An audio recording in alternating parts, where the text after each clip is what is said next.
this is Mr. Brown. I am back, and I am going to be doing another how to solve a Rubik's Cube. And this time I'm going to be doing the 3x3 like I said so. So, the 3x3 is basically kind of-ish the same as the 2x2, except it's a lot more complicated. It's similar because they each have like same concept, trying to put the pieces in the right spots. It's lining up the colors, but if you know that you're trying to put the pieces in the right spots, that can really help. It's helped a lot of people that I've taught, I don't know why. But this will really help with solving. I'm serious, you might not think it will, but this is a corner piece. All corner pieces have 3 colors on them. So is this one, this one. There are 8 corner pieces on the 3x3. On the 2x2, there are only corner pieces, so that is unnecessary to show you the different kind of pieces. Then on the 3x3, we have these edge pieces, which are, they're kind of the, I don't exactly know what they are, but they have they're what make it a lot harder than the 2x2 in my opinion. And they always have 2 colors on them, and they're on the edges. That's why they're called edge pieces, and there are 12 of them. And then these are center pieces. They will never move, no matter what. You can tell that they're a centerpiece because they're always in the center, and they have 1 color on them. The white centerpiece will always be opposite the yellow centerpiece. Red with orange, blue with green. This is the same as the 2x2 when it's solved. It has white, yellow, orange, red, blue, green. So, yeah, and you might not know this, but if I'm going to be teaching it to you right now, it's basically Rubik's Cube code language. So, let's get started. Okay, so the Rubik's Cube code language is basically what turn you're going to do. Like, this has a name, this has a name, that has a name, even that has a name. And on the 2x2, when I did that video, I didn't know this at the time, so I didn't use it. But for the 3x3, and when I eventually put out a video on the Pyraminx, we are going to be using the code language, and I will also be showing you the moves, so if you don't know the code language and you don't understand it, it's fine. Basically, the whole point of this code language is a speedier, being able to just look at paper, seeing the letters, and knowing what to do. And so here, say this was the situation we were in right now, and I told you to solve the cube in code language. I would say R inverted. Probably makes no sense to you. So what the whole concept is there's regular turns and there's inverted turns. I know that also makes no sense, but I will explain. So let's just take the front, for example. This is the face of the cube, so it's known as F in code language. And when you turn the F face clockwise, it's F. So regular F when it's just clockwise. So if you see an F on the screen and I'm showing you an algorithm, it means this. Front face clockwise. Like that. But if you see an F with a little dash above it, this means F inverted. And that means face counterclockwise. So inverted means you turn the face counterclockwise, or the whatever side you're working on counterclockwise. So basically then we have the right side. This is R. The right side is R, so this would be an R movement, R inverted, because if you look at the right face, R is clockwise, and then R inverted is not clockwise. Other people, instead of inverted, use prime, but that just makes no sense to me, and it was the second one I ever heard, so I don't use it. So left, it's not the same as down equals inverted. That's not right. This is not inverted. This is left because that is making it go clockwise. L. So on the screen that would be an L. And then if you're turning the left side this way, this would be L inverted with a little dash. So that's moving it counterclockwise. Even though it's different than this, it's still counterclockwise. With the U face, this is up. I don't know why it's not called top, but it is called up. And so this is up, it's going clockwise, up inverted. I hope you're starting to get it by now. And then the bottom, down. It's called the down face. This is D, because it's going clockwise, D inverted. And then the back, this is not clockwise. Even though it looks like it's clockwise from the front, it is actually counterclockwise if you look from the back. So this is B, so back inverted. And this is back, B, because it's making it go clockwise. So that's basically the whole point of the code language. So now it's time to move on to solving. If I show those things up on the screen, and say you're making a paper on how to solve it, so you can print it, copy it, and hand it to people, pass it on, I don't know, then basically I'm going to put up on the screen R inverted, like the whatever you do for the algorithm. And let's get started solving it. First step, obviously, is to scramble. So just do any scramble, mix it up, no cheating. I mean, this isn't a competition, so cheating would not be necessary. And just scramble it up so that you don't know where anything is. I'm able to do this because I've practiced speed flicking and I've done this for a long time. You will not be able to get that immediately. So, I'm going to solve this just to give you an overview of kind of what solving the cube looks like.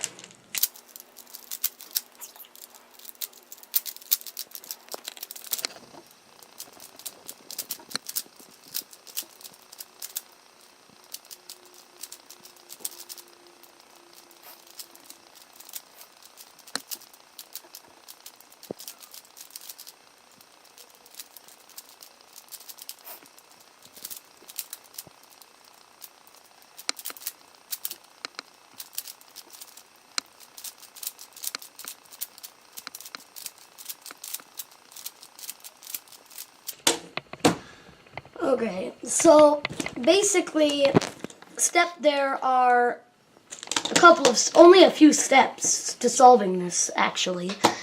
And the first step is to go completely backwards and not put any of the pieces on the right side at all. Yep. So, after you scramble it, you're gonna look for edge pieces with white on them. I'm sorry, you're going to look for the yellow centerpiece. Sorry, I forgot. And what you're going to do here is you're going to try to make a daisy, so it has a yellow center, and 4 whites. Here, here, here, here, and here. So we need white edge pieces there. It does not matter if your daisy has any extra petals. Whites can be there, it does not matter. But whites do not have to be there. So we're going to look for a white edge piece. Remember, they're the ones with 2 colors on them. These ones in the middle, in between the corners. So I'm going to look, and there's one. So I'm going to move that to the top, which will kind of look like this. I'm going to show you how I did that. So basically what I did is I took the piece, and then, well actually I just moved it into a different situation. Here all we need to do is move it up so that it gets up there. You see how that is? You find it, and you can move it up so that it's now right by the yellow. And so what we're trying to get here, you see how that just got there? So now we have one of the petals of the daisy done. So now we're going to look for another one. We already have one right there. If I move this up, it'll mess up this one, so we don't want to do that. So we can move it into a different spot and move it up. Do you see that? We have that there now. It was right here, so we moved it. We moved the top so that it's now lined up with an empty spot, and we moved it up. By the way, this is beginner's method. There are actually like billion methods out there on how to solve it. There are super speedy ones. This is just the most basic, simple one. So then you're going to find another one right there. It already has a clear passageway, so I can move it up. Remember, it doesn't matter if there's an extra pedal right there, but it is not necessary. Then we're going to find another one. How would we flip that piece? What we're going to do is we're just going to get it out of there. So it's not there anymore. And now we have it right here. It can't go right there because that space is already occupied. So we turn it to a new space. So then it can go right there. Bring it back up. So what I did is it was flipped wrong, so I brought it down just out of the way. And now I see that I can't move that there because that's already occupied. So I brought it over and took it up. Now I have a daisy around, so I have white edge pieces around the yellow center. That does not matter. Extra pedal on the daisy. We don't care. Now the next step. Yes, they're on the wrong side. Why are they on the wrong side? Well, there are other ways to do this, but this is the easier way to get them all lined up correctly. Well, the goal of this step here is to get a white cross with all the edge pieces lining up with their centers. So what we're going to do now is we're going to look around here for white edge pieces that match with the center. Here we have one, green and green. It's lined up. So we're going to take this and move it down to the white side. So now it's on there. You see that? Look around, find one with the edge and center piece lined up that's a yellow edge piece, a white edge piece, then we move it down to right there. So we have a stem of cross with that correct. Now we're going to look for another one. None of them have it, so we're just going to take one of them and we're going to move it until it gets lined up. So now we have that lined up, we bring it down like that. So now we have two pieces of our cross. Then we look for another one. Aha, this is lined up, so we can bring it down to the white side. If you don't get this, you can go back and re-listen to me doing it. We find this one, it has red, turn it to the red, bring it down. So now we have a cross on the white side with all of the edge pieces lining up with their centers. Again, don't understand that, go back. So, what we basically did here is we set it up so that we know where all these corners pieces of white should go on the top layer, the white. So now white's on the top, and we're going to work with it on the top for the rest of this step. Now is where we're going to try to solve the white side with this ring around and centerpiece correct. We've already got one of the ring around and the centerpiece correct. So we're going to look for a white corner piece. We have one right here. So we're going to move, we see that it has red and blue. We move it in between the two. Like this. We have red and blue, those two centers, and we move the white corner piece in between the two on the bottom layer with blue and red. Right there needs to go right there. So what we're going to do is we're going to see, I need to put that right there, but that just messed up that, so I can't do that. So what you're going to do is, if it's in the front like this, you're going to move it out of the way, bring this down, move it back in, bring this back up. Again, so this, I'm actually going to use an algorithm for this. If this is in the front, if the white corner piece you're doing is in the bottom layer in front, and this, oh yeah, this is in your right hand side. So the bottom right if you're looking from the front. And you do D, down inverted, right inverted, down, right. There we go. Now we're going to look for another one. There it is. It's in the top layer, but it has blue. It's not supposed to be there. And the white isn't flipped up. So we're going to bring this down to the bottom layer so that we can work with it. So now we're going to move it down, bring it out of the way, either way is fine, and bring it the side back up. So now we have it back on the bottom layer. basically what that was is it's on the top layer, move it down, get it out of the way, move it back up. Now we have this on the bottom layer, so we see it as blue and orange, move it in between the two. And now if it's not in the front this time, it's on the side if we put it in the bottom right hand. The entire piece in the bottom right hand. So, now what we're gonna do for this is, I do a different way, but I find this way easier for people to understand. We're actually going to turn it so these two are on the left-hand side, like this, and we're going to move this out of the way. So down, inverted, left, down, left, inverted. So now we have that back up at the top layer. So what I did is I had it right here, so I couldn't have done this. It wouldn't be lined up properly. So instead, I turned it here, so that it's in the front right there, so we can move it out of the way, bring that down, move it back up. Now we have that right there, so we're going to go to another one, red and green, put it in between the two, right there. It's in the front, so we don't have to turn it, so we can put it in with, I'll just show you it again. Down, inverted, right, inverted, down, right. Then we're going to look for the last one. Oh, good. This is, well, good that I get to show you. This is on the very bottom. So we need to basically it's just a little adjustment. So we put it here, in between these two, in the bottom right, like we would if it was in the front. And then we do R inverted, down 2, R, down, R inverted, down inverted, R. So now we brought it up. I'll just show you that one more time. And so we go, I'll just undo that. There we go. So we have it there, and we do R inverted, down 2, R, down, R, down inverted. I'm sorry, R inverted, down inverted, R. I'm sorry, just a bit ago in this video, I made a mistake. I said this is down inverted. Down inverted. One of the algorithms, I said down, this is down inverted.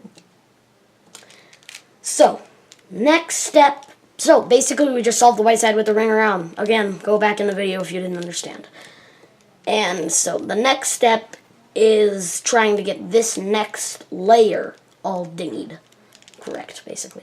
And so it starts out with us finding what pieces need to go in each of these spots. So for this step, we're going to have the white in the back and the yellow in the front. And we're going to look for one of these edge pieces on this yellow side that has no white on it anywhere. No yellow on it anywhere. So this one, no yellow on it. No, it's right there.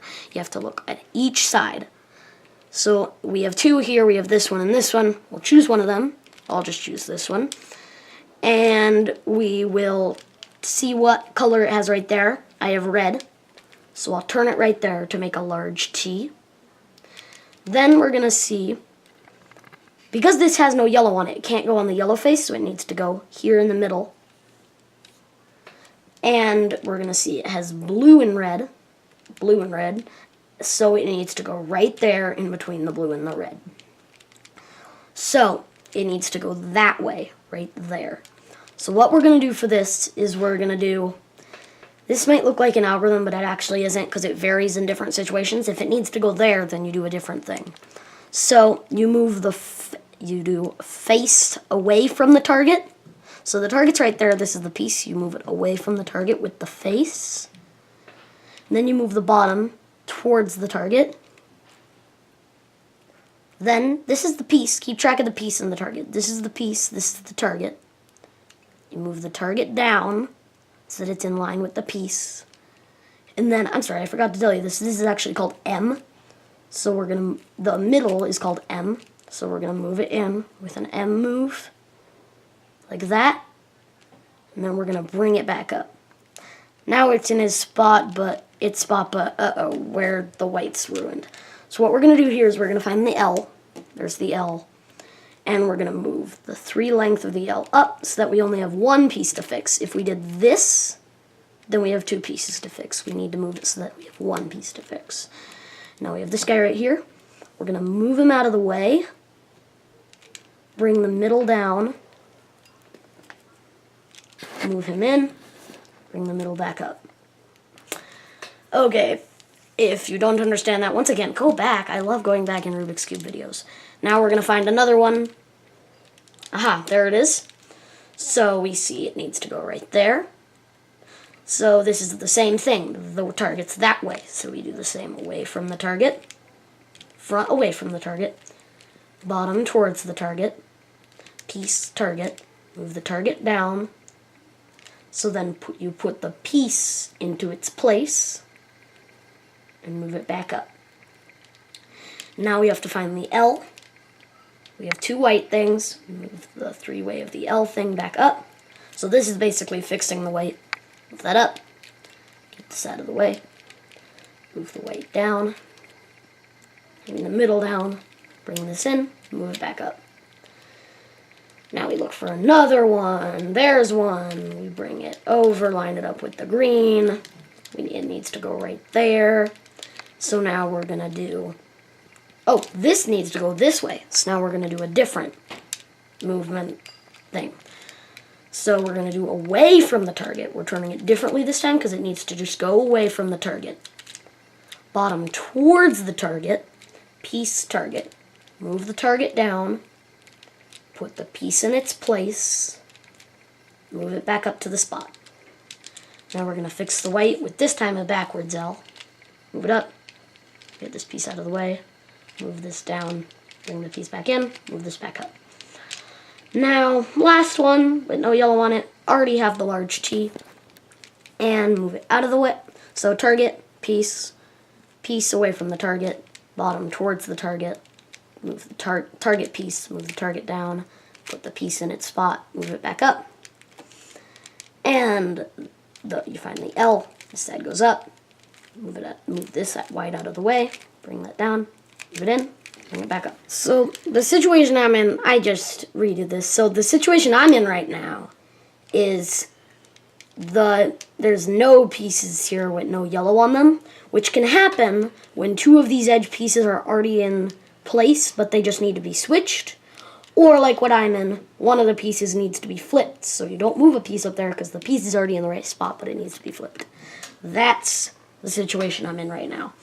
So what I'm going to do here is I'm going to choose one of these yellow pieces, any of them. I'll just choose this one randomly. And I'll move it onto either here or here. So I'm going to move it here, and then I'm going to basically put it right there, which would mean piece target. Move it away from the target, bottom towards the target, target piece, move the target down, put the piece in, back up, fix the white. Now, that might seem stupid because I put a wrong piece in the spot, but now I look down here and I have the piece. So what basically when it's flipped, that's kind of like when you don't line up a big T and then you move it away from the target, bottom towards the target, like that.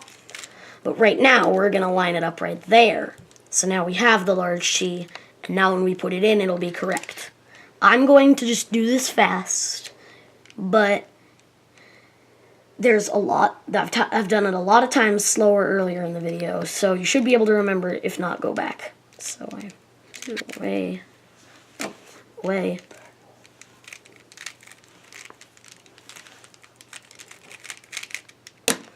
And there we have the second layer.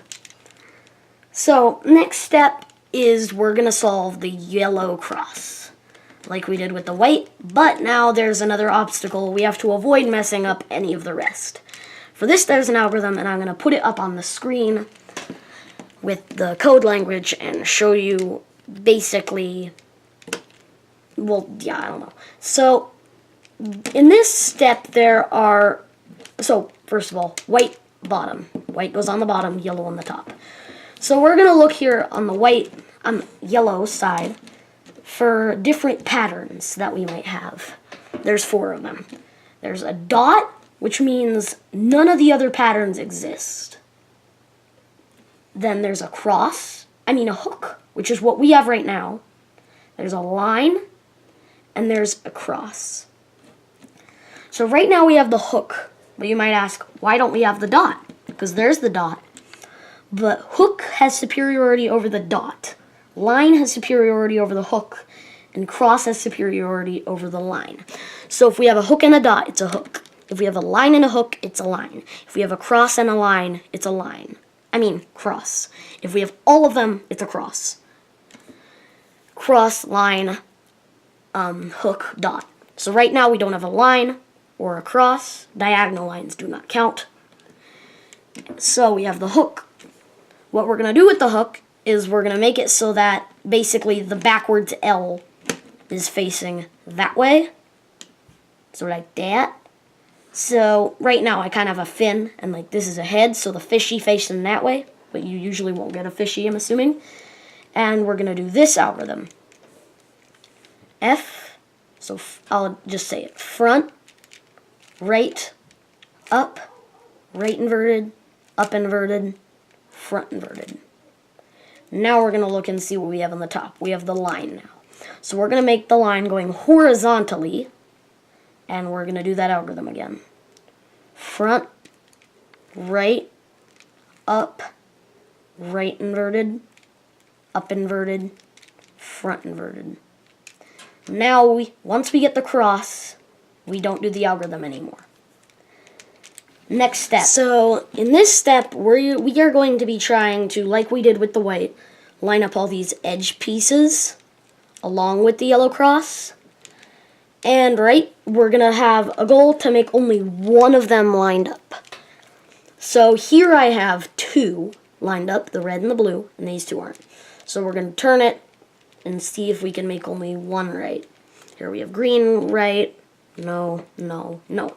So now that we only have one right, we put it in the front, and we do this algorithm.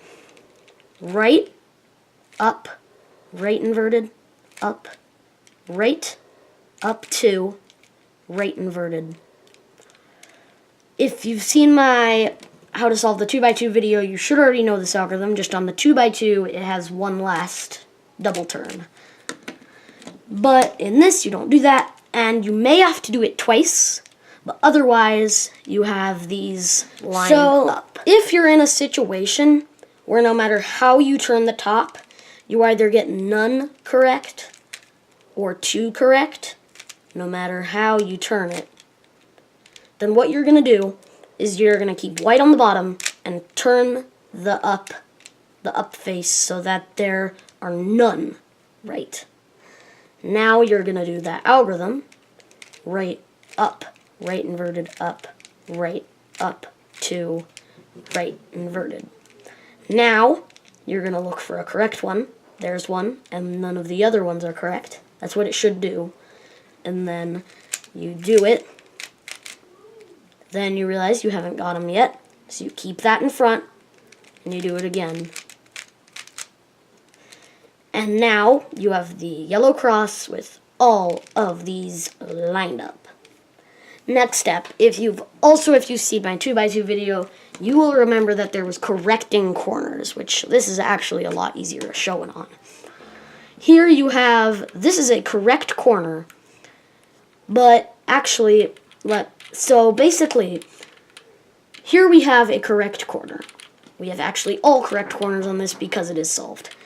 And so what a correct corner is, if you haven't seen my other videos, it's, you don't include the white and the yellow, so the bottom and the top. And so white and yellow, you disinclude them. If the yellow was right there, this would still be a correct corner. It doesn't need to be flipped up correctly. But you exclude the yellow and the white, and you see red, green, so it's correct. So on the 3x3, it's the same thing. We're just going to exclude yellow and white for this one, and we're just going to see blue, red, down there. So it's correct. And then here we see blue, orange, and then green, red, no. And then green, red, green, orange, no. And then green, orange, orange, blue. No.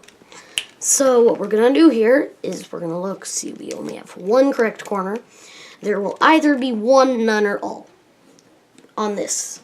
And you cannot turn the top to make more correct because that messes up our already lined up edge and center pieces. So we're going to take our one correct one, and we're going to, if we're looking from the front, put it in the top right. If you have none, just put the white on the bottom, yellow on top, and do this algorithm. So all it is with that right there, up, right, up inverted, left inverted, up, right inverted, up inverted, left. Now we're going to look. They're not all correct because there's red and green. No. And we still have this one correct. It has to be. So then we do it again. Up, right, up inverted, left inverted, up, right inverted, up inverted, left. Now we're going to look. That's correct. That's correct. That's correct. Now, I don't know if you have to hold it this way, but I just like to because I don't know if it works the other way. In this, you're going to keep it, you're not going to rotate it. You're going to keep this right here, and you're going to see if the yellow piece needs flipping to the top, which in my case it does. If you were right here, you would not need to because it's already flipped to the top. Well, this step, okay, is trying to get all the yellow flipped to the top, basically. Flip the correct way. This step is probably the most stressful because it ruins the entire thing and then all of a sudden out of nowhere the cube is solved. So what we're going to do is we're going to hold it like we already are with that in the top right, and we're going to do this algorithm repeated over and over again until it gets flipped up. Right inverted, down, right, down inverted. Right inverted, down, right, down inverted. Right inverted, down, right, down inverted. Right inverted, down, right, down inverted. No, the white's not right. 2 layers aren't right. This ring isn't right. These are right, but who cares? But you got that flip to the top. That's all that matters. We are now going to do the up move until we get the next one right there, which we just did. And now we're going to continue to do that until we flip it to the top. Right inverted, down, right, down inverted, right inverted, down, right, down inverted, right inverted, down, right, down inverted, right inverted, down, right, down inverted. Now that we got that flipped, we're going to move it like this until we get another one right there. You might have to do it more or less times than me. Now, depending on how many corners you have to flip, you could already be done now. You could have just had to flip 2 of them. There's no just flipping 1. I don't know why. But now I have to do this last one, and now watch the magic. I won't say it this time because well, actually, you know what? Right inverted, down, right, down inverted. Right inverted, down, right, down inverted. Right inverted, down, right, down inverted. Right inverted, down, right, down inverted. Ta-da! Oh my gosh! So this step, when I was originally learning how to solve this, it made no sense to me because I was using instructions instead of a YouTube video. Instructions with Rubik's Cubes don't make any sense because they don't tell you, like, warning, this is going to mess up the whole thing. So I was extremely confused. But in the end, unless you got a piece turned like that, if you have a super speedy Rubik's Cube, like I do, then it should work. If it doesn't, you should probably check and, like, try again. If it still doesn't work, then check if any of your pieces are turned. And so, you can go back, watch that entire video again. Just learning how to solve the Rubik's Cube takes a long time, but for the end of this video, I'm just going to give you some starting tips for solving Rubik's Cubes. Step 1, get one. I mean, I would not go to a store and buy one. They do not have really good speed cubes, which are ones that are really smooth and turn fast, at the store. Almost never. So, online is the best place to go. And a couple of them that I recommend are, well, the one that I recommend the most is the Moyu Aolong, which is this one. And it's really speedy. And a lot of people say beginners don't need speed cubes. I disagree because speed cubes just make it so much easier to turn. don't get a Gans Air or any of the mega professional ones, because those are extremely light and they can overturn, which is where, like, I meant to turn it like that, but it accidentally went like that. And first, don't start with the 2x2. You can learn so many skills with solving more different cubes with the 3x3. Even though the 2x2 is easier, start with the 3x3. Then I would go to the 2x2, then the Pyraminx, and then I don't have these other cubes, but if you want to, the 4x4, the 5x5, the 6x6, so on. There's also others, but most Rubik's Cubes involve a lot of steps very similar to the 3x3, including the 2x2 and the Pyraminx. And basically, to get started, you need to learn how to solve it, which this video is extremely helpful for, because that's exactly what it does. And I would also recommend this app. It's called Finger Timer. It's free. I just got it. And basically what it does is you scramble your cube. I'll just make this a really easy scramble so that I can solve it fast. Then you get to look at your cube, and then you hold 2 fingers down on each of these. Once the light turns green, you can take them off, and then you can solve it. And when you tap your fingers back on, the timer will stop, and it can time you how fast you solve. That was a cheat scramble, otherwise that would have been my new personal best. And yeah, then you press reset, and you can do it again. And then also comes with scrambles, so you can click up there, and it's like a 2x2 scramble. I don't know if they're like easier or harder scrambles. 3x3 scramble. That's all it comes with, 2x2 and 3x3. But yeah, this is a really awesome app. I don't know what else it can do, but I know it can do more. So basically, solving the Rubik's Cube can actually develop a lot of skills in life, and I seriously recommend you do solve Rubik's Cubes, because it's awesomely fun. And after you master, like, you maybe learn a faster method like F2L or CFOP, they're really fast methods, then you can go to tournaments and you can win gift cards to Speed Cube Shop, which is an online shop that sells Rubik's Cubes. So that's basically it for solving the 3x3. I really hope you enjoyed the video, and next time I do a Rubik's Cube video, it will be for the Pyraminx, so watch out for that. And adios, I will be back.